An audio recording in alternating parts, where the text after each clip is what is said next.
ምግብ ስንበላ ጸሎት አድርገው ምኑን ነው የሚሰጡን? መጀመሪያ ደረቁን ይሰጡናል አይደል? ደረቁን ተቀብለን ወደ ወጥ ነው የምንሰደው፣ ወደ አፋችን ነው። ደረቁን ወደ አፍ ነው፣ ወደ ወጥ አንሰድም።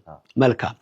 አሳልፎ የሚሰጥህ ማን ነው ጌታ ከኔ ጋራ እጁን ወደ ወጭቱ ይሰዳል። እንግዲህ ጌታ ሰጣቸውና ሐዋርያት ደረቁን ሊበሉ ሲሉ እሱ ጌታ ስለሆነ እጁን ሲልክ ይሁዳ ደረቁን ከመቅመስ ይልክ ምን አድርጓል? ወደ ወጡ ነው የላከው። እጁን ከኔ ጋራ ወደ ወጭቱ የሚሰደው እሱ አሳልፎ ይሰጠኛል አለ። ይሄ በወንጌል ተጽፏል። እኛስ ያን የምናደርገው ለምንድን ነው? ካህኑ ሲሰጠን ቡራኬ ነው፣ ልክ ነው። ክርስቶስ ባርኳል።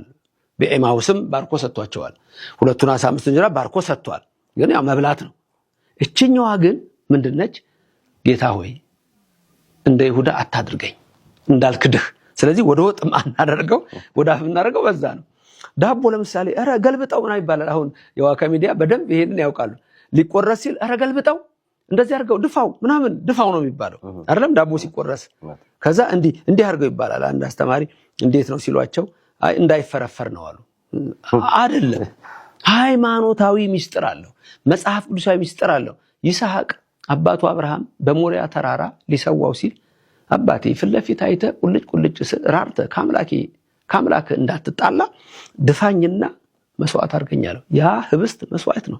ስለዚህ እንዲህ የሚደረገው ያንን ታሪክ ይዘን ነው።